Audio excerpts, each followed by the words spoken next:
দেশের জন্য যতটুকু দেওয়ার এবং যেভাবে আপনার কন্ট্রিবিউশন করা যায় সেটা ব্যাটিং করে হোক, কিপিং করে হোক চেষ্টা করেছি। মানুষ শুধু চেষ্টাই করতে পারে, ক্যারিয়ার জুড়ে সেটাই করেছেন। এরপর প্রেস কনফারেন্সে লাল বলকে বিদায় জানিয়ে পরক্ষণেই সাদা বলের প্রস্তুতি নিতে ব্যাট প্যাড নিয়ে ছুটেছেন। এই প্রস্তুতি টি-20 ফরম্যাটের জন্য, তবে মিনিট 10 আগের আর পরের দৃশ্য মেলানোই তো কঠিন। যেটা হয় নাই সেটা নিয়ে আসলে আমার এখন আফসোস করার আমি মনে করি না, কারণ যেটা হয়েছে আলহামদুলিল্লাহ।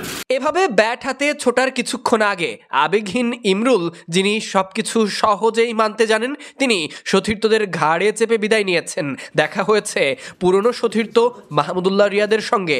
এরপর প্রেস কনফারেন্সে ছুটেছেন বিদায়ের দিনে বিদায়ী সুর। তাই পুরো প্রেস কনফারেন্স জুড়ে যতগুলো প্রশ্ন ছিল সবই বিদায় প্রসঙ্গে, তবে শুরুটা এভাবে।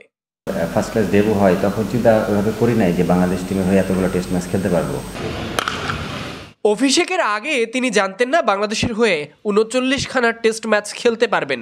ইমরুলের মতো ইমরুলের বিদায়ের পর তিনি কি করবেন তাও হয়তো জানা ছিল না। তবে বিদায়ের পর মুহূর্তে মাঠে নামার দৃশ্য দেখে অনেকেই মনে করতে পারে কায়েস বোধহয় কষ্টটাকেই ভুলতে চেয়েছে। তবে ইমরুল দৃঢ় প্রতিজ্ঞ সাদা বলের ক্রিকেটে ফিরে আসতে।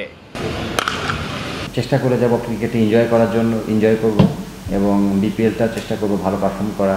আসলে যেখানে খেলে না কেন একটা ব্যাটসম্যান হিসেবে যদি রান না করেন নিজের যে আত্মতৃপ্তি এটা আসে না। সো চেষ্টা করব ওই জায়গা থেকে যে নিজের আত্মতৃপ্তি নিয়ে এবং ভালো ক্রিকেট খেলা।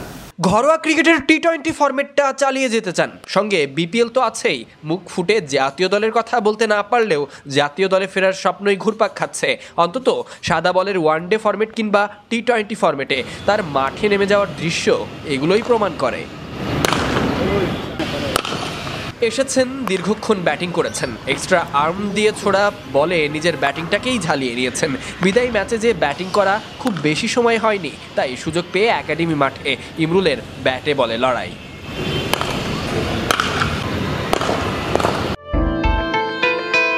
ইমরুল লাল বলের ক্রিকেটকে বিদায় জানানোর সবথেকে বড় কারণ ছিল ওই ফরম্যাটের সর্বোচ্চ সম্ভাবনা, অর্থাৎ জাতীয় দলে খেলার স্বপ্ন হারিয়ে যাওয়া, সঙ্গে ফ্যামিলি থেকে দূরে থাকা। তাই ক্যারিয়ারের পড়ন্ত বিকেলে কিছুটা আড়ালে থেকেও ক্রিকেট আর পরিবার দুজনের সঙ্গেই থাকতে চাই, এভাবেই পথ চলাটা শেষ করতে চাই। আমি এখন ম্যাক্সিমাম টাইমে অস্ট্রেলিয়াতে থাকি, আর থাকতে হবে কারণ আমার ফ্যামিলি ওখানে, সবাই ওখানে। ওখানেও ক্রিকেট আমি খেলতেছি, প্রিমিয়ার ডিভিশন ওখানে অস্ট্রেলিয়া খেলতেছি একটা টিমে। ওখানে একটা কোচিং একাডেমি দেওয়ার প্ল্যান আছে অলরেডি, এটা নিয়ে আমরা কথাবার্তা চলতেছে, কাজ করতেছি আমরা। Sadiq Ahmed, Sunny, BD sports time. Next ইয়ারের দিকে আমরা স্টার্ট করব।